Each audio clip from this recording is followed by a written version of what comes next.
Singar, a chartered accountant with varied experience in statutory audit, mergers and acquisitions, risk management, information security, governance, and data privacy. She has worked in the consulting sector with Deloitte and EY, and currently she is handling the group data privacy for Emirates NBD Bank in UAE. Yes, please.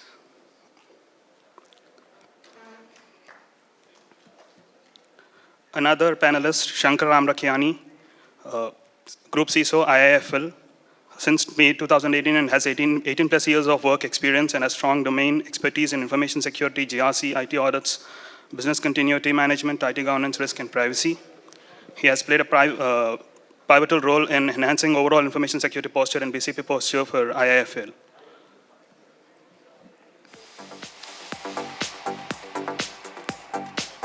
Yeah. Akhil Kumar. Akhil Kumar is currently working as Senior Vice President at Mizuho Bank. MGS, leading IT governance, risk, and security functions for global support. He previously worked with ICICI Bank, HDFC Bank, and National Stock Exchange. He's a certified CISSP, CISM, CISA, CDPSC professional.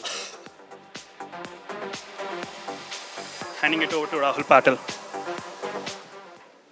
Thank you for joining in. I think we have our esteemed panelists from different areas. And while this area of DevSecOps is largely from looking at how agile and how the speed of deploying applications and meeting the business requirements are, and we already have security as a part of it, which is we need to look at security aspects as well while meeting the business requirements. Now there is a privacy aspect that has come in.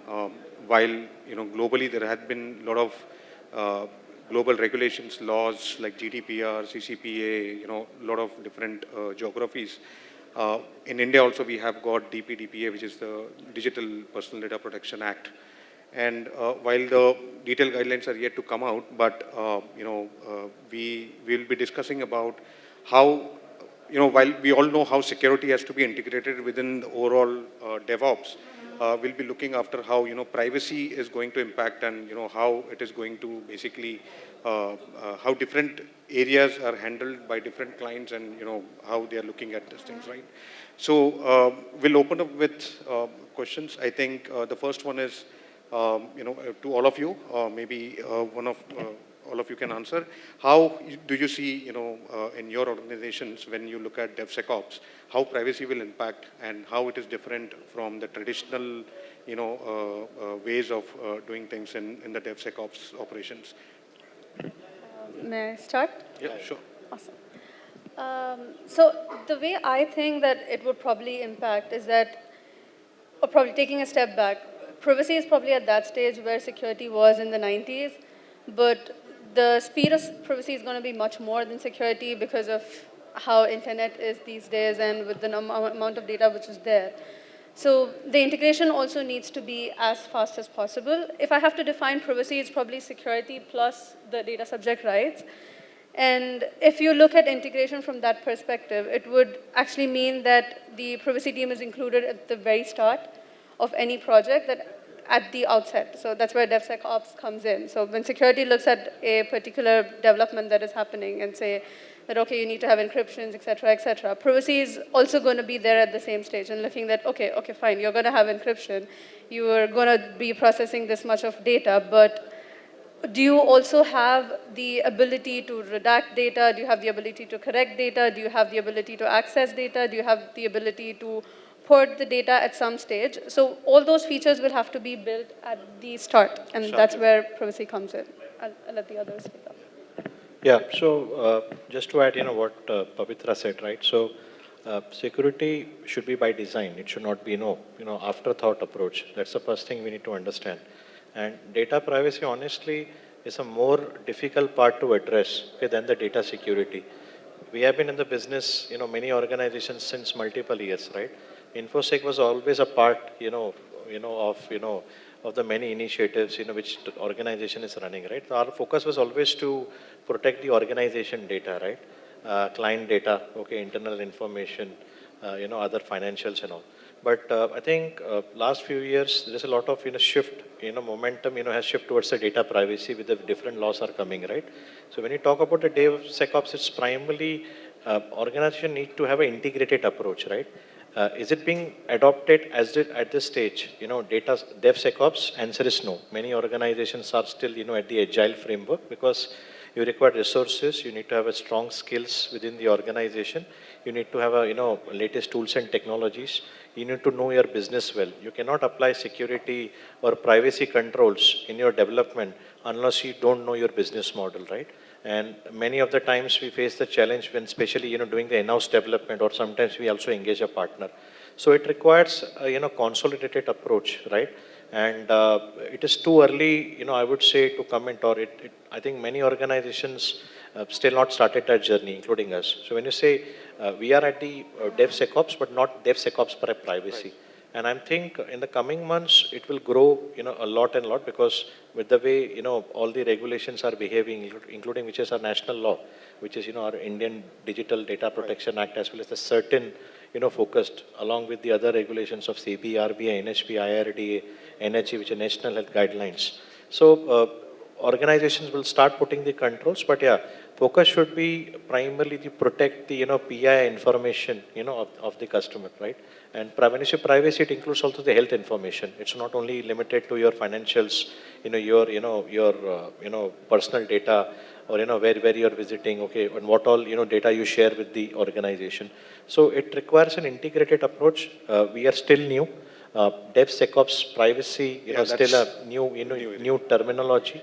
Though we want to hear, but it is tough to implement, right? Everybody wants to hear the audit word, but nobody wants to face it. That's the reality of life.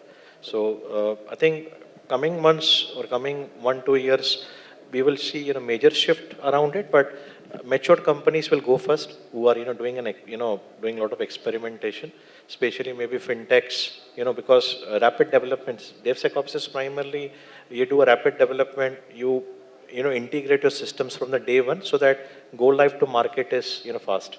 And apart from that, containing the vulnerabilities at the early stage. VAPT is an afterthought. VAPT is okay, systems are no vulnerabilities are there, but still you get it when you scan it. But when you develop the right practices, right, as she said, that encryption, proper masking of the information in your coding, implementing the proper role-based access control in your development.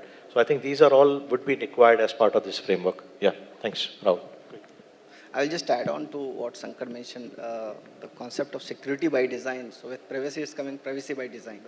So thinking about the privacy from the very initial stage, from like when the business requirement comes, what are the data points which are going to be touched, and how it will be accessed, what will be like different data privacy principles like data minimization, data anonymization, how all these aspects will be considered during the overall development stage, starting from development to even getting into deployment and even testings. So many of the cases like some real data is used for testing sometimes, for load testing and all. So how those aspects also privacy is managed, and up to the production, and after going live, even in incident response stage, okay, how your BCP plan and all is covered. Right. So it's like overall design. So as sir mentioned earlier, business requirements are coming into the development stage, and then from security concerns perspective, security started getting into development, and that's how DevSecOps came. Now with privacy, now being forced with these regulations, now this privacy by design. So that is the approach organizations are taking, and two important aspects is like it needs a proper executive sponsorship, top-down approach, and second thing is awareness to even the lower level of developers and the teams who are involved in DevSecOps, just not by talking, but they should have the complete understanding of the concept. No, I think you want to say? I want to add one thing. So all of this is fine, but another thing is the way that an organization looks at privacy. So the way an organization looked at security was very different. So they looked at it cultural shift, basically. Exactly. So they looked at it from a financial standpoint, that you secure the data because it's good for the organization. The data doesn't go out. There's no financial compromise. There's no financial penalties that come in.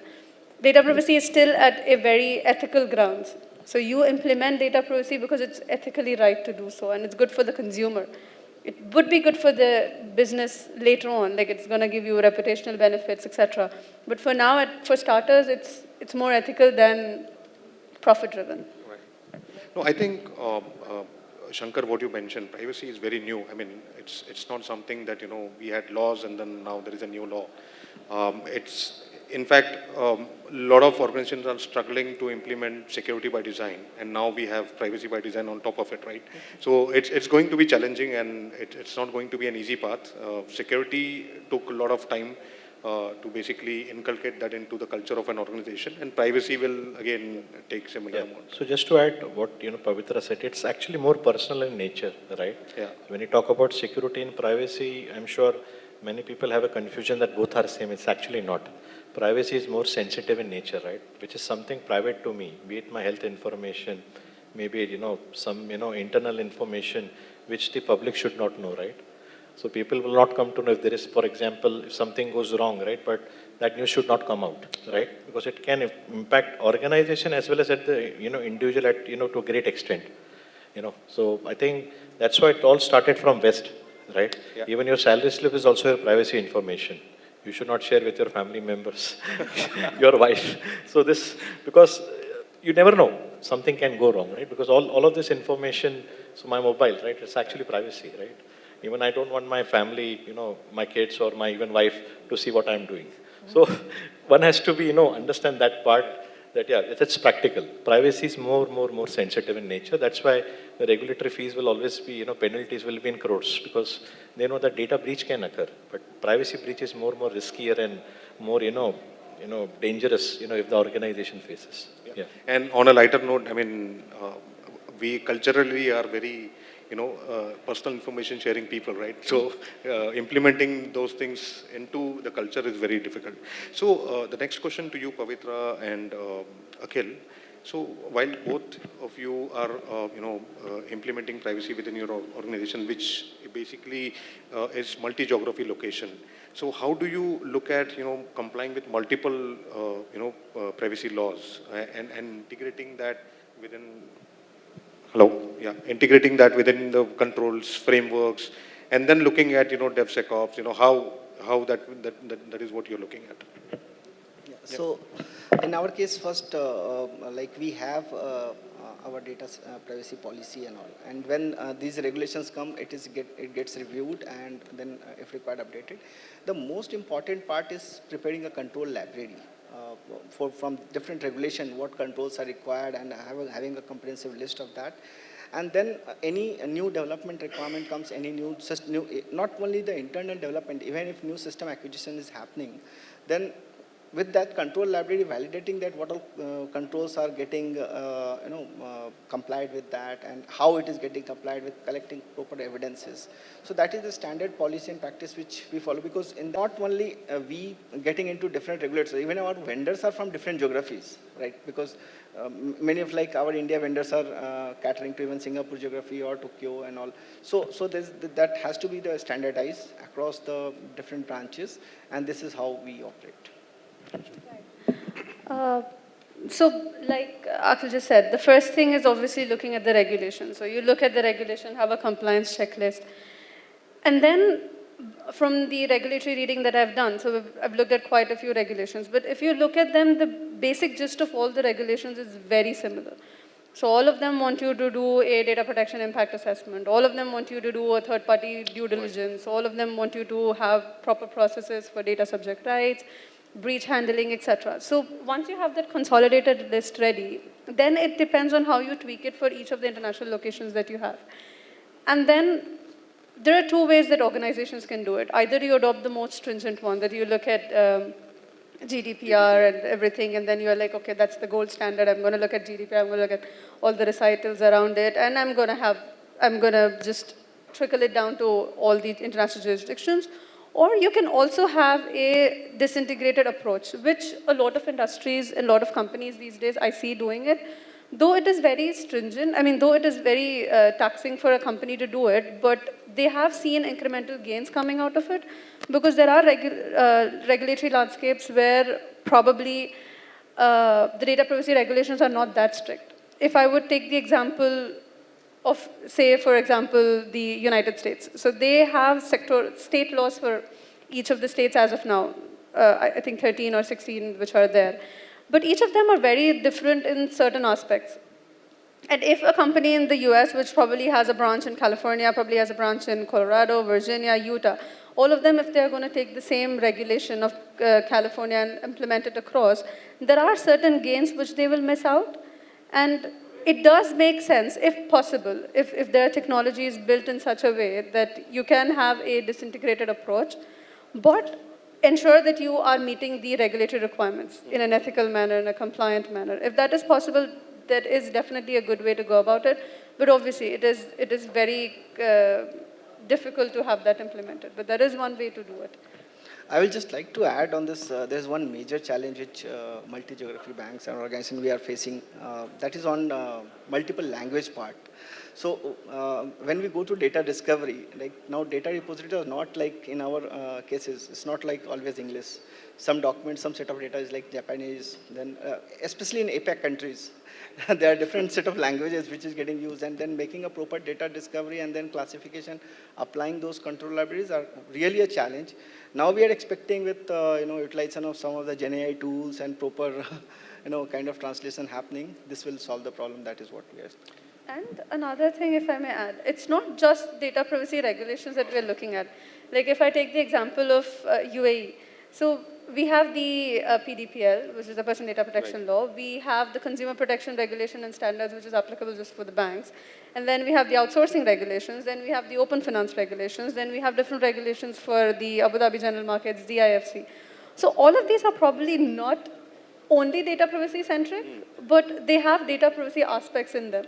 Like if I take outsourcing regulations, it is mainly for outsourcing to a third party, but it calls out a very important point around consent, that you have to get consent from the customer before you share data out to third party. That is not a privacy regulation, but you have to look at a regulation, only then you will know whether there's a privacy angle or not. So regulatory research, I can't emphasize more on the importance of regulatory research in this entire multi-jurisdictional functions. Sure. So I think what is coming out from the discussion is having a unified framework, similar to what we have been doing, right? We need to comply with ISO 27001, NIST, regulatory guidelines. So create a unified framework of privacy requirements and then take it forward wherever, whenever you have to comply with multiple regulations and all that, right? And again, most of the, as you correctly mentioned, most of these regulations are basically based on generally accepted privacy principles, GAPP, right? I mean, the principles are used and then specifics are basically, dictated by the laws or regulations, right? So, yeah. Now, coming to, again, privacy is not standalone, right? I mean, the data protection goes hand in hand with privacy, right? So, what are the best practices in terms of data protection, especially from privacy standpoint, right? I mean, we might have multiple security controls to protect data and all that. So, what do you think are the critical or the key controls that needs to be looked at from protecting the personal data within the organization? Again, this is to your extended enterprise, right? The third parties and all that, right? I mean, the entire ecosystem of this, right? Yeah. So first thing is that you need to identify the crown jewels, okay, in your organization, right? Identification of the critical assets, which stores the PI information, that is must, right? If you ask me, it's managing an inventory is a challenge for everyone, right? Nobody has 100% the visibility, right? Though we claim it, but tools do it. We have manual Excel sheets. We take data from systems, but we don't know where it is, right? So the first, I would say, checker control would be to have a good strong, robust inventory with you, right?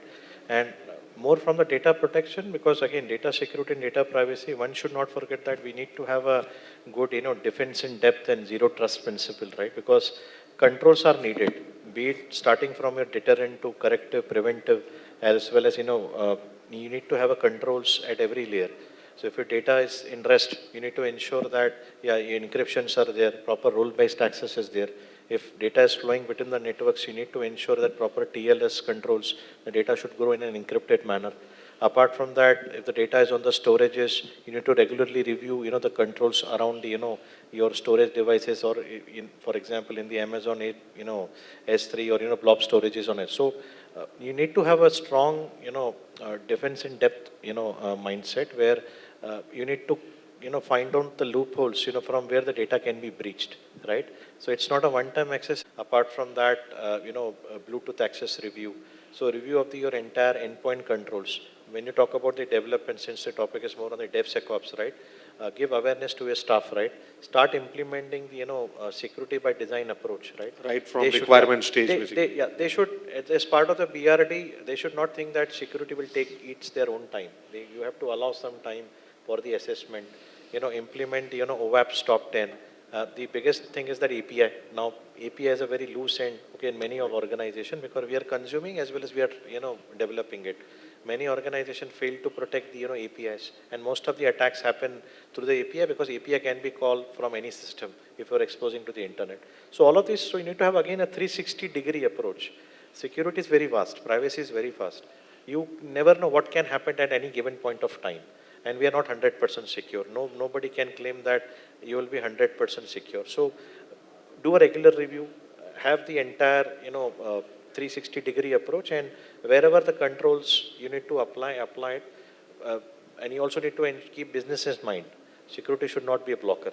So it has to help the business to meet its objectives. Again, encryption, it is easy to say we implement, but it will 100% bring the issues in the application. So take a call, cautious call, take CTOs in the confident and, work with them to ensure that business is also not getting suffered. Yeah. We depend on business, right?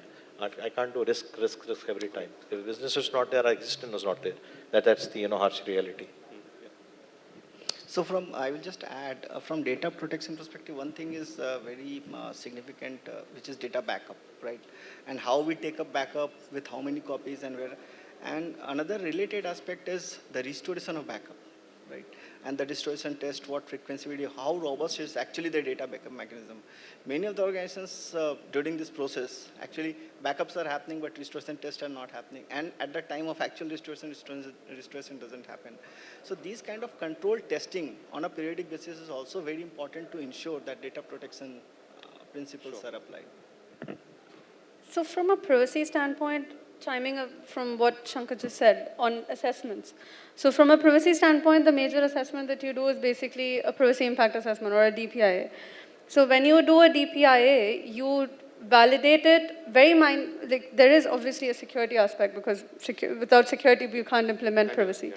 So there is a security aspect, but apart from that, there are the principles of privacy. So I'm going to be looking at purpose limitations, use specification, data minimization, data retention, data subject rights. So at the assessment stage, if I'm able to assess all of this, then I'll be able to meet my objectives. So along with security, you have to take in all the data privacy principles as well.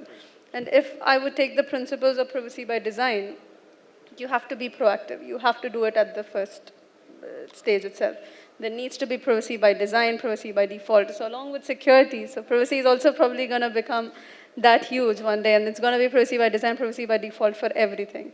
And then you have, it needs to be a win-win situation. It cannot be a zero-sum game. It cannot be that if you implement privacy, I'm going to stop innovation, I'm going to stop technology. I cannot implement privacy in a manner which stops development in the first place. So there needs to be workarounds. Encryption, one of the very big ones.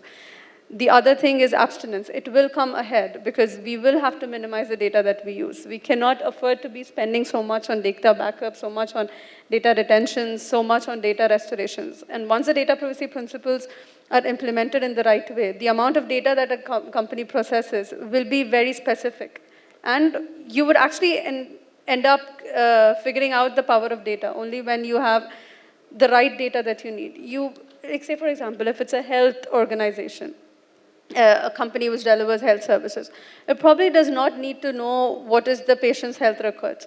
I could probably do with, is the patient a male or a female, so that I know what's the segment I need to target, what's the age bracket, what's maybe the overall geographical location. But I do not want to know if they suffer from diabetes especially. I might want to know if they suffer from a chronic disease or not.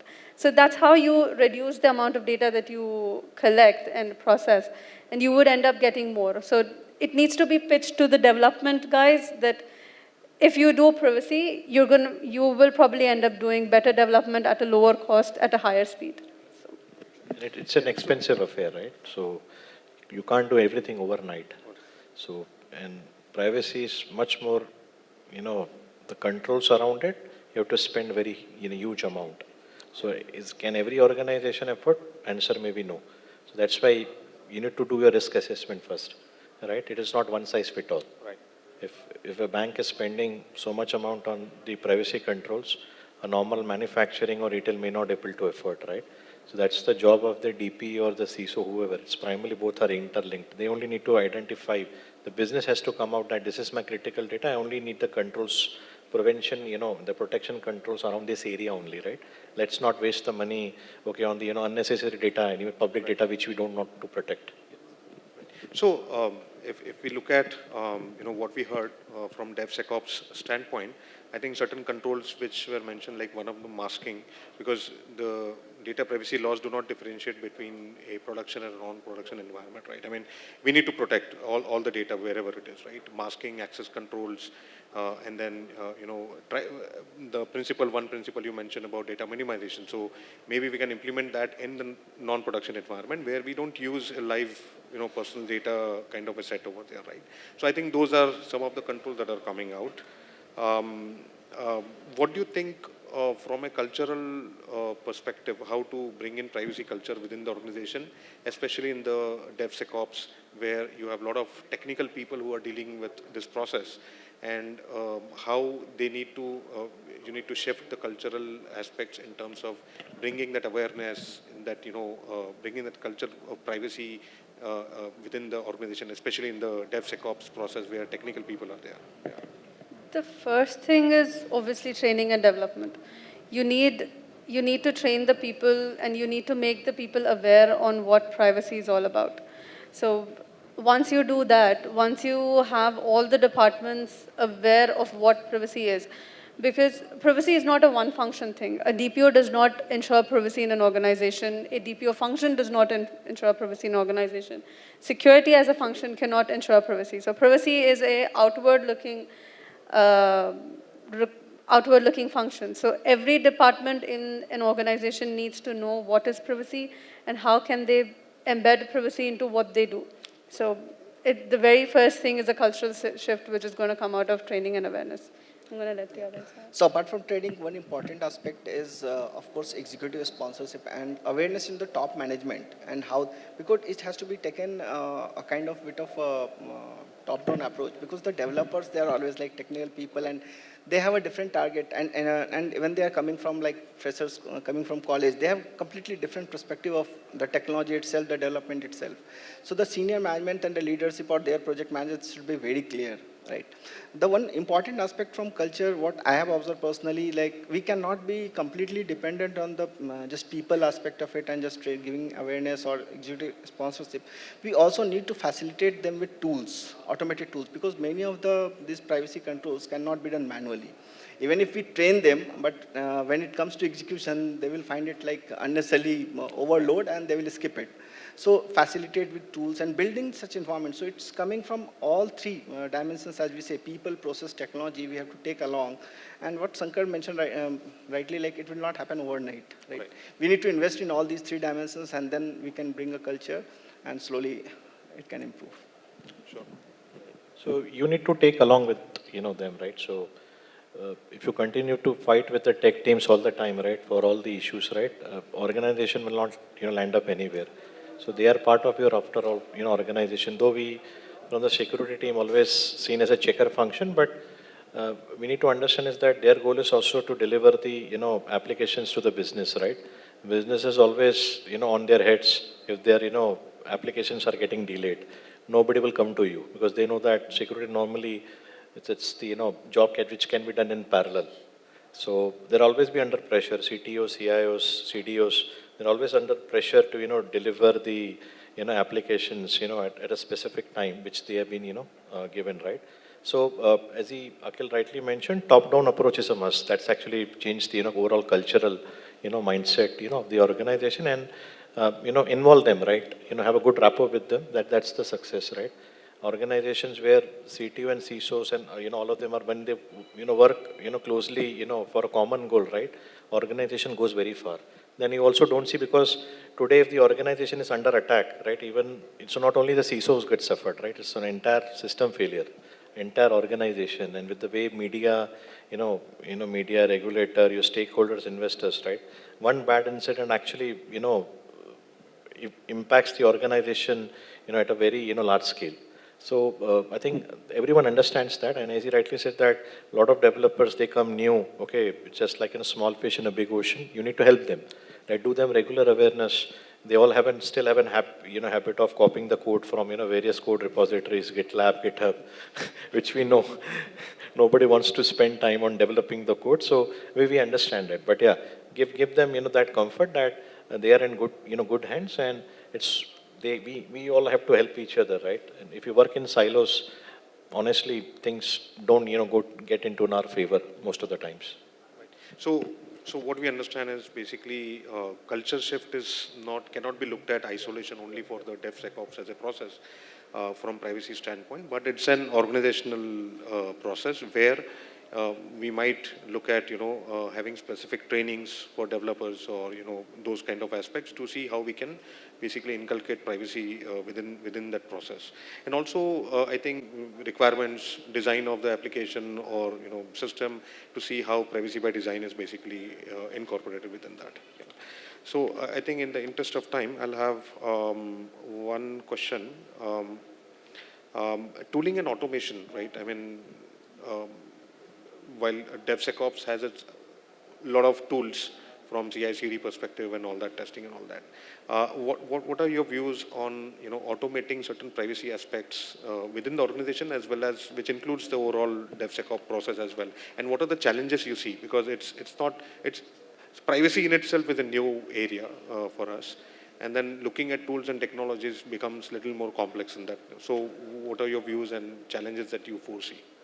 So as I mentioned, tools are very important because all these different aspects of privacy cannot maintained or managed manually.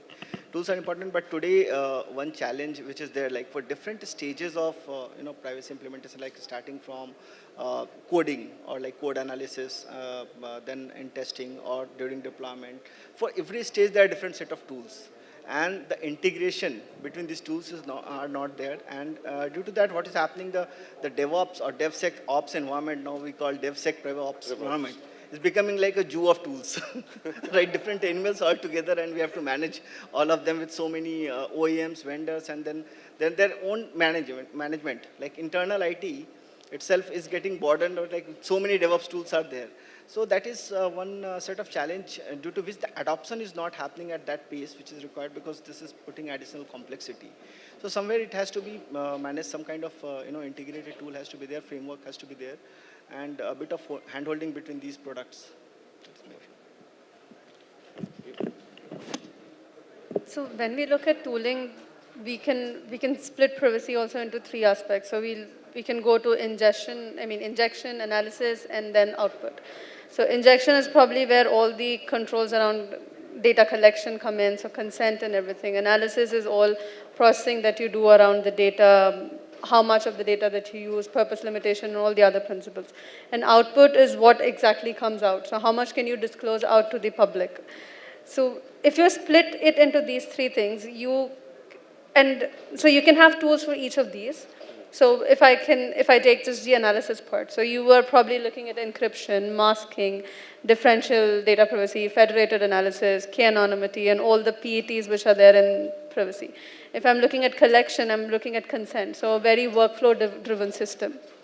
And if I see output, then I'm obviously seeing how much am I masking it out in my output.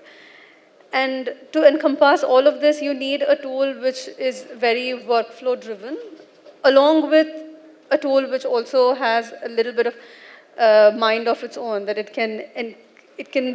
can pull out something from a regulation and probably suggest recommendations, like you rightly said in our pre-panel sync up. So you were talking about a tool which reads regulations, imposes LLM models on it, and gives you suggestions. So we need tools that do that, and obviously tools that look at workflow. So workflow I could take from the point of view of breach, bringing security in. So you want a tool which is going to help you identify a breach, an incident, and then how to handle it. and how to do an analysis on it, how to respond to it, and finally give out a report that, okay, this is all that went wrong. So we need tools which do both. And I think because it's fairly new, like Akhil also said, there are tools which are coming up, and hopefully there'll be much more in the A future. lot of maturity. In fact, for us to understand the subject and practice it on a day-to-day basis, and then expecting tools. Tool will do what we tell the tool to do, right? I mean, those aspects. So we'll just summarize the discussion. So from DevSecOps standpoint, yes, it is challenging. In fact, the security aspect in the DevSecOps itself is still not completely addressed. It is challenging. Organizations are not completely able to implement that within the DevSecOps process. And then from cultural shift perspective, it's an overall organizational shift in terms of how privacy culture is inculcated.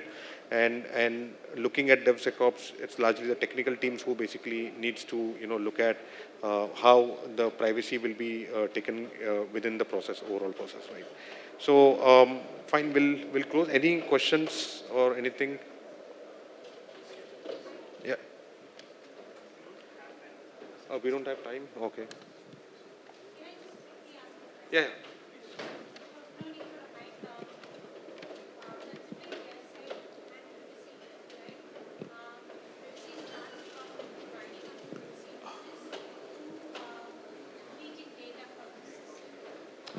Sorry, I can't hear properly. Yeah.